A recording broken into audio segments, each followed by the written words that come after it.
کیا آپ مسیح کے لیے بھوکے ہیں؟ کیا آج آپ پیاسے ہیں؟ کیونکہ مجھے اپنی زندگی میں کوئی دوسرا مذہب درکار نہیں. میں مذہبی زندگی گزار چکی، میں اسلام میں رہ چکی. میں بس آزاد ہونا چاہتی ہوں. اور ایسے شخص کے ساتھ کچھ ایسا ہی پیش آتا ہے. یہ چھوتا ہے، قبول کرتا ہے، یا فتح کی صورت بنتا ہے، اور یہ یسوع مسیح ہے. شاید یہاں بیٹھے ہوئے آپ یہ کہہ رہے ہیں کہ مجھے تبدیلی کی ضرورت ہے، کیونکہ میں اس مقام پر مزید رکے ہوئے نہیں رہنا چاہتا. اب یہ سب سے بڑی کٹائی کا وقت ہے. یہ بیداری کی گھڑی ہے کہ خدا آئے اور ہر چیز کو بدل ڈالے.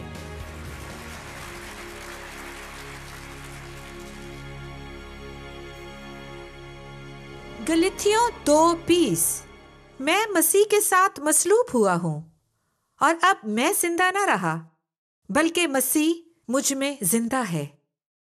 اور میں جو اب جسم میں زندگی گزارتا ہوں تو خدا کے بیٹے پر ایمان لانے سے گزارتا ہوں، جس نے مجھ سے محبت رکھی اور اپنے آپ کو میرے لیے موت کے حوالے کر دیا.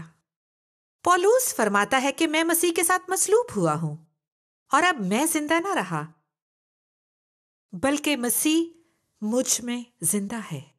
خدا کے ساتھ ایک ہونے کی یہ کیسی عظیم حالت ہے. خود کو اس کے حوالے کرنے کی عظیم حالت ہے، یا بک جانے کی یہ کیسی عظیم حالت ہے. آج کل ہم اس آیت کو زیادہ نہیں جانتے کہ اس طرح فدا ہو جائیں کہ آپ کے لیے اور کسی چیز کی کوئی پرواہ نہ رہے. آپ کا بدن اس حد تک مصلوب ہو چکا کہ اب آپ زندہ نہ رہے، بلکہ یسوع آپ میں زندہ ہے. ایماندار ہوتے ہوئے ہم اس کی بات کرتے اور اسے پسند کرتے ہیں، لیکن بعض اوقات ہم یہ بھی نہیں جانتے کہ اس کا وجود ہماری زندگی میں ہے. آپ بہت سے لوگوں سے ملتے ہیں اور آج لفظ مسیحی کو بڑا ہلکا اور سہل جانا جاتا ہے. لیکن ایک مرتبہ آپ نئی پیدائش پالیں تو کلام فرماتا ہے کہ پرانی چیزیں جاتی رہیں اور ہر چیز بالکل نئی بن جاتی ہے. ہماری نجات کی بعض ابتدائی باتوں کو خدا یکسر بدل دیتا ہے. ہمارے دل، یہاں تک کہ سوچ، اور پھر بعض چیزیں بڑھتی ہیں. وہ ہمارے اندر کام کرتا ہے، وہ ہمیں تبدیل کرتا ہے. وہ روح القدس کے ذریعے ہمیں ایک کمہار کی طرح ڈھالتا ہے. وہ ہمیں ہمارے اندر ایسی چیزیں دکھاتا ہے جو ہماری نہیں ہیں کہ انہیں جانا ہی ہوگا. پھر ایسے لوگوں کو دیکھتے ہیں جو 10 سال 15 سال 20 سال 30 سال سے مسیحی زندگی گزارتے ہوئے اب بھی انہی چیزوں کے خلاف جدوجہد کرتے ہیں. اور آپ سوچتے ہیں ان تمام 30-40 برسوں میں کیا ہوا، کیا وقوع میں آیا؟ وہ مسیح کے ساتھ مصلوب نہیں ہوئے، وہ ابھی نئے نہیں ہیں. کیا ہوا؟ کیونکہ بیشتر اوقات پرانی عورت اور پرانا آدمی ابھر آتا ہے. وہ 5 منٹ تک تو بھلے ہوتے ہیں اور پھر کچھ وقوع میں آتا ہے. وہ نادانستہ طور پر آپ کو یا آپ کے دن کو برباد کر دیتے ہیں، کیونکہ ابھی تک ان کی ایک چیز مصلوب ہو کر مری نہیں. اور میرا یقین کرے انہیں بھی یہ بات پسند نہیں ہوتی، کیونکہ خداوند کے پاس آنے سے پہلے ایسے وقت بھی آیا کہ میں نے کہا میں اس چیز کو اپنے اندر پسند نہیں کرتی، اسے دور کر دے. یہ بھلی نہیں دکھتی، بد ذائقہ اور سننے میں بھدی ہے، اسے دور کر. اور میں جانتی ہوں کہ یہ تیری طرف سے نہیں ہے اور تو اس سے ناخوش ہے. نئی پیدائش پانے کے بعد بھی میرا رویہ بدبودار تھا، اور مجھے خدا سے کہنا پڑا مجھے یہ رویہ پسند نہیں ہے. ہو سکتا ہے کہ یہ ظاہری نہ ہو بلکہ باطنی ہو. میں اپنا دل مکمل طور پر اس کے حوالے کیے بغیر عیب جوئی، نکتہ چینی اور مذمت کرتی تھی. خدا نے میرا دل بدل دیا. اب جب کہ میں توبہ کی منادی کے لیے جاتی ہوں، اب جب میں لوگوں کے گناہوں کو شناخت کرتی اور نشاندہی کرتی تو کلام کرتے ہوئے میرے اندر بڑا خوف ہوتا ہے. خدا کا خوف جو آج چرچز میں نظر نہیں آتا. آپ کو پتا ہے کہ میں بطور ایک مسلم خدا کے خوف میں پروان چڑھی، دائیں بائیں خوف خوف خوف، احساس جرم شرمندگی، احساس جرم شرمندگی، ڈر ڈر، احساس جرم شرمندگی، ہر جگہ ہر دن آپ احساس جرم اور شرمندگی کے ساتھ دن سے رات تک ڈرتے ہیں۔ لیکن پھر میں یسوع کے پاس آئی اور خدا نے مجھے پاک خوف دیا، جو آج کل دنیا میں نہیں ہے، اب تو بالکل نہیں رہا۔ لوگوں کو خدا کا خوف نہیں رہا، اور اگر انہیں خدا کا خوف نہیں تو وہ ان چیزوں کو جو خدا کو ناخوش کرتی ہیں اپنے دل میں دیکھ کر کہتے اسے میں اپنے باطن میں نہیں چاہتا، اور بعض اسے نہیں چاہتے، لیکن وہ بدن کو مصلوب کرنا نہیں چاہتے کیونکہ یہ تکلیف دہ ہوتا ہے۔ بدن کو مصلوب کرنا زخمی کرتا ہے۔ خودی کا انکار، اپنی پسند، اپنے فائدے، اپنے خواب اور اپنے لطف بالائے طاق رکھ کر کہنا، خداوند تجھے پتا ہے کیا، تجھے یہ نہیں چاہیے، اور میں تیرے پاک روح کو رنجیدہ کرنے پر اس بدن کو تکلیف دینے کو ترجیح دوں گا۔ آج کل آپ لوگوں کو یہ کہتے نہیں سنتے کہ میں یسوع کی مانند بننا پسند کروں گا۔ یسوع نے فرمایا کہ لومڑیوں کے بھٹ ہوتے ہیں اور ہوا کے پرندوں کے گھونسلے، مگر ابن آدم کے پاس سر دھرنے کو جگہ نہیں ہے۔ اور بعض اوقات آپ لوگوں کو یہ کہتے ہوئے سنتے ہیں یسوع گدھے پر سوار تھا، یہ اس وقت کی کیڈیلک ہے، اور یہ کیسی احمقانہ رتی اور فضول بات ہے۔ گدھا ہی ہے۔ میرا تعلق مشرق وسطیٰ سے ہے۔ مشرق وسطیٰ میں ہمارے پاس گدھے ہوتے ہیں۔ اگر آپ کے پاس رتھ ہو، آپ کے پاس عالیشاں گھوڑوں والی رتھ ہے جسے 4 یا 5 گھوڑے کھینچتے ہوں، تو وہ آپ کی کیڈیلک ہو سکتی ہے، نہ کہ گدھا۔ اس نے ایک سادہ زندگی بسر کی۔ مقدس متی 4 باب میں آپ پڑھ سکتے ہیں کہ وہ بیابان میں تھا اور اس نے اپنی خواہشات کو مسلوب کیا۔ جب بھی آزمائش آئی اس نے اپنی خودی کا انکار کیا۔ پھر جب وہ میرے اور آپ کے لیے اپنی صلیب کا سامنا کرنے گیا تو اس نے اپنی خودی کا انکار کیا اور اسے کہنا پڑا میری نہیں بلکہ تیری مرضی پوری ہو۔ اسے گتسمنی میں جا کر اپنے بدن کو مصلوب کرنا پڑا۔ صلیب پر جانے سے پہلے وہ اپنی ذات میں مر چکا تھا۔ ایک بار مرنے کے بعد آپ کو کچھ بھی پریشان نہیں کرتا، لیکن آپ کا تیار ہونا لازم ہے۔ یہ آپ کی اپنی مرضی ہے کہ جسم میں مصلوب ہو، یہ آپ کی مرضی ہے۔ یہ میری مرضی ہے کہ میں کہوں، آپ کو پتا ہے کیا، کہ میں اس میں سے گزروں گی۔ میں مقدس یعقوب کی طرح خدا سے کشتی کروں گی، اور وہ ایک قوم بنا، میں یہ کروں گی، میرے لیے یہ ٹھیک ہے، میں اس میں سے گزروں گی، یہ بھلا ہے، میں مصیبت برداشت کروں گی چاہے کچھ بھی ہو جائے۔ یہی وجہ ہے کہ اس وقت میری دعائیا ساتھی، میری بہترین دوست اور میں امریکہ کی بیداری کے لیے دعا کر رہی ہیں، اور ہم خداوند سے کہتی ہیں چاہے کچھ بھی ہو، کوئی بھی قیمت ادا کرنی ہو، اور ہم جانتے ہیں کہ یہ انتہائی سنجیدہ اور خطرناک دعا ہے۔ ہم امریکہ میں بیداری دیکھنا چاہتے ہیں، کیونکہ اس سے پہلے کبھی امریکن چرچز میں اتنی ٹیکنالوجی نہ تھی، نہ ہی اتنا مواد اور نہ پیسہ تھا، اور ریون ہل کہتا ہے کہ نہ ہی چرچز کمزور تھے، کبھی نہیں۔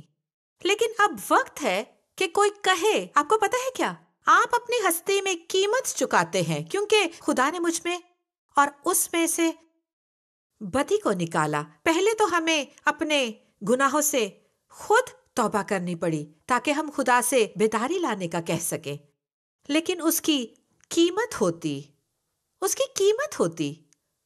پر قیمت چسپا ہے، اور اس کا آغاز روزانہ مصلوب کرنے سے ہے۔ یہ تکلیف دہ تو ہے لیکن اس کے لائق ہے۔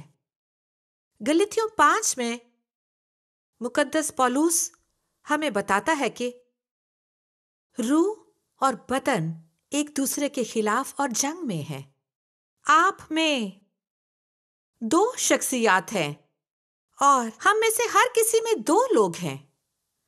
بعض اوقات آپ لوگوں کو دیکھ کر کہتے ہیں اس شخص کی ضرور جدا شخصیت ہے، اور یہ درست ہے کہ ہم سب میں ایسے ہیں، ہم سب میں پطرس ہے، ہم سب میں پطرس ہے، ہم سب میں، لیکن ہم نے اس لیے چنا کیونکہ آزاد مرضی رکھتے ہیں۔ ہم نے چنا کہ کس کے سامنے جھکیں گے، کس کی تابع داری کریں گے۔ ہر مرتبہ جب آپ انتخاب کرتے ہیں کہ روح القدس رنجیدہ کریں گے یا آپ اپنے آسمانی باپ کے چہرے پر مسکراہٹ لائیں گے، ہر روز آپ کا یہ فیصلہ اس کے لیے اہم ہے۔ آپ کے دل کی تحریک اس کے لیے اہم ہے۔ کیا آپ مسیح کے ساتھ مصلوب ہوئے ہیں یا اب بھی روزانہ پریشانی اٹھاتے ہیں؟ آپ کو پتا ہے کہ لوگ روح القدس کے بپتسمے کی بہت باتیں کرتے ہیں، اور میں چاہتی ہوں کہ آپ جانیں کہ میرا تعلق ایک مسلم گھرانے سے تھا، بس میں اب بھی بہت کچھ سیکھ رہی ہوں، اور خدا نے مجھے غیر زبانوں کا تحفہ دیا۔ لیکن میں نے چرچز میں دیکھا ہے، کیا آپ غیر زبانوں میں بات کرتے ہیں؟ کیا آپ غیر زبان بولتے ہیں؟ کیا آپ یہ کرتے ہیں؟ ہر کسی کے پاس کسی کی معموری ناپنے کا ایک روحانی تھرمامیٹر ہے کہ کون معمور ہے اور کون نہیں۔ خدا ان پر رحم کرے۔ آپ کو پتا ہے کہ میں آپ کو بتا سکتی ہوں کہ آپ کون سے پیمانے سے بتا سکتے ہیں کہ کون معمور ہے اور کون نہیں۔ روح کے پھل۔ مجھے پرواہ نہیں کہ آپ کتنی مرتبہ کہتے ہیں کہ میرے پاس اطمینان، محبت، شادمانی اور رحم دلی ہے۔ کیا آپ کے پاس یہ سب کچھ ہے؟ کیا آپ کے پاس یہ چیزیں ہیں؟ کیا آپ ایسے شخص ہیں کہ آپ کے ساتھ گزارا کرنا آسان ہو؟ کیا آپ کے گرد رہنا آسان ہے یا آپ کے ساتھ رہنا مشکل ہے؟ میں مسیحی قدروں یا معیار کی بات نہیں کر رہی، اور آپ مسیحی قدریں اور مسیحی معیار رکھتے ہوئے سخت گیر ہیں۔ میں اس پہلو پر بات نہیں کر رہی۔ میرا مطلب ہے کہ کیا آپ کے ساتھ گزارا کرنا آسان ہے، یا ہمیشہ آپ دوسروں کی غلطیاں نکالتے ہیں، لڑاکا ہیں؟ اور بڑا مشکل ہوتا ہے، اعلیٰ ترتیب اور انڈے کے چھلکوں پر چلتے ہیں۔ لوگوں کو ڈر ہوتا ہے کہ اگر انہوں نے آپ کو پریشان کیا تو آپ پھٹ پڑیں گے۔ اگر آپ ایسے ہیں تو کس کو پرواہ ہے کہ آپ کتنی غیر زبانیں بولتے ہیں؟ کلام فرماتا ہے کہ تم انہیں پہچان لو گے۔ وہ یہ نہیں کہتا کہ تم ان کی نعمتوں سے پہچانو گے، بلکہ تم انہیں ان کے پھل سے پہچانو گے۔ تم انہیں جان لو گے، تم انہیں جان لو گے۔ میرے لیے یہی ثبوت ہے کہ آپ میں کتنا روح القدس ہے۔ اس کا ثبوت یہ ہے کہ آپ میں کتنا روح القدس کا بپتسمہ ہے، لیکن ہم اسے بھول جاتے ہیں۔ لیکن مقدس پولس فرماتا ہے کہ بچوں کی مانند نہ بنو، اور ہم بچوں کی طرح ایک دوسرے کی ایب جوئی کرتے اور انگلیاں اٹھاتے ہیں۔ تمہارے پاس ہے اور تمہارے پاس نہیں ہے۔ کیا حماقت ہے جس پر ہمارا دھیان ہے، لیکن ہم سب کو کشتی کرنا پڑتی ہے۔ ہمارے اندر ہر روز روح اور جسم کی کشتی کا مقابلہ ہوتا ہے، ہر روز روح اور جسم کا۔ اور مقدس پولس اسے گلتیوں 5 اور اس کی 16ویں آیت میں یوں بیان کرتا ہے کہ مگر میں کہتا ہوں کہ موافق چلو تو جسم کی خواہشوں کو ہرگز پورا نہ کرو گے، کیونکہ جسم روح کے خلاف خواہش کرتا ہے اور روح جسم کے خلاف، اور یہ ایک دوسرے کے مخالف ہے، تاکہ تم جو چاہتے ہو وہ نہ کرو۔ اور اگر تم روح کے ہدایت سے چلتے ہو تو شریعت کے ماتحت نہیں رہے۔ اور پھر وہ فرماتا ہے کہ جسم کے کام حرام کاری، شہوت پرستی، جادوگری اور ان کی مانند دوسری چیزیں ہیں۔ پھر روح کے پھل ہیں، جیسے میں نے کہا، جسے ہم پہچانتے ہیں۔ آپ کیسے جانتے ہیں کہ لوگ روح سے معمور ہیں؟ روح سے معمور ہے، آپ کیسے پہچانتے ہیں؟ کون جنگ جیتتا ہے ہر روز؟ اور پھر مقدس پولس ہمیں سکھاتا ہے، وہ فرماتا ہے کہ ہر روز، مقدس پولس فرماتا ہے کہ ہر روز جنگ ہوتی ہے۔ اور ہمیں یہ سمجھنے کی ضرورت ہے کہ یسوع مسیح ہی گناہ سے پاک تھا، لیکن ہم بعض اوقات عیب جوئی کرتے ہیں۔ او میں ایسا نہیں کرتا، تم کرتے ہو۔ لیکن میرا رویہ بہت برا ہے، مجھے غصے کا مسئلہ نہیں ہے، لیکن میں فضول نہیں بولتا، تم فضول بولتے ہو۔ اور وہ ایک دوسرے پر انگلیاں اٹھاتے ہیں اور وہ کہتے ہیں نہیں تمہیں غصے کا مسئلہ ہے، لیکن وہ فضول بولتے ہیں۔ بس ہمارے گناہ ایک دوسرے سے مختلف ہیں، ہماری آزمائشیں مختلف ہوتی ہیں، اور آپ کو پتہ ہے کہ شیطان ہماری کمزوری کو جانتا ہے، اور بعض اوقات جسم کو مسلوب کرنے کا مطلب ایسی ملاقاتوں پر نہ جانا، عورتوں اور لڑکیوں سے نہ ملنا ہوتا ہے جہاں آپ کو پتا ہے کہ مل کر فضول باتیں کی جائیں گی۔ آپ کو اپنی جنگ میں مدد پانے کے لیے اپنا ماحول صاف رکھنا ہوتا ہے۔ خدا کے تمام ہتھیار باندھ لو اور جو کچھ ممکن ہو وہ آپ اپنے ماحول کو صاف کرنے کے لیے کریں، اپنی مدد کریں، کیونکہ آپ خدا کو اپنا جنون دکھا رہے ہوتے ہیں، کیونکہ بالآخر روح القدس ہی آپ کو تبدیل کرنے والا ہے۔ لیکن آپ کو پتا ہے کہ ہمیں ڈھونڈنے کی بلاہٹ ملی ہے، ہمیں یہ بلاہٹ ملی ہے کہ میں بدلنا چاہتا ہوں۔ مسلسل کہتے رہے میں بدلنا چاہتا ہوں، میں 5 سال بعد بھی وہی شخص رہنا نہیں چاہتا۔ کسی ایماندار سے ملنے کے بعد میں نے خدا سے کہا وہ 60 کی دہائی میں ہوگی، اور میں نے کہا اس عورت کو چرچ میں 45 سال ہونے کو آئے ہیں، وہ آج بھی وہی جدوجہد کر رہی ہے جو اسے 45 سال پہلے درپیش تھی۔ میں نے کہا خداوند میں اگلے سال یہ شخصیت نہیں رہنا چاہتی، میں اگلے دن ایسا نہیں رہنا چاہتی۔ یہاں تک کہ میں خدا سے دعا کرتی رہی کہ تو نے پانی کو میں بنایا ہے، بس تو فرما کر بالکل تبدیل کرتا ہے، مکمل اس کی خوبیاں، اس کا نام، ہر چیز اور ڈی این اے تبدیل ہوتا ہے۔ تو نے مقدس پولوس سے بھی ایسا ہی کیا، میں چاہتی ہوں کہ میرے ساتھ بھی ایسا ہی کر، مجھے ایسا بنا جو تجھے خوش کرے،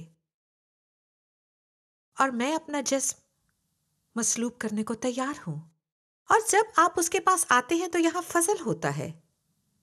آپ کو پتا ہے کہ ہم دوسروں پر فضل نہیں کرتے، کیونکہ جب آپ فضل نہیں دکھاتے تو خود کو کامل سمجھتے ہیں، آپ بڑے کامل ہیں، لیکن اگر آپ کے اندر خوف خدا ہو تو آپ زیادہ رحم کرتے ہیں۔ مجھے ایک مناد یاد ہے، آرتھر برٹ، ذرا گوگل پر اسے دیکھیں، آرتھر برٹ، انکل آرتھر، ان کا انتقال تقریباً 100 سال کی عمر میں ہوا۔ انہوں نے کہا ایک دن کوئی شخص چرچ کی طرف آ رہا تھا اور وہ اس کے پاس آیا، اور جب وہ آ رہا تھا تو انہوں نے اپنے دل میں کہا دیکھو سگریٹ پینے والا ہے، اسموکر میری طرف آ رہا ہے۔ انہوں نے اپنے دل میں یوں کہا، اور اسی لمحے خداوند نے انہیں ڈانٹا اور فرمایا تم بھی ایک اسموکر ہوا کرتے تھے۔ انہوں نے خداوند سے کہا اے خداوند کیسے؟ میں تو سگریٹ نہیں پیتا، میں نے زندگی میں ایک بھی سگریٹ نہیں پی، تم مجھے کیوں اسموکر کہہ رہے ہو؟ اس نے کہا تم میرے فضل کی بدولت سگریٹ نہیں پی رہے، میرے فضل سے تم اسموکر نہیں ہو، لیکن اگر تم پر میرا فضل نہ ہو تو تم بھی ایک اسموکر بنو۔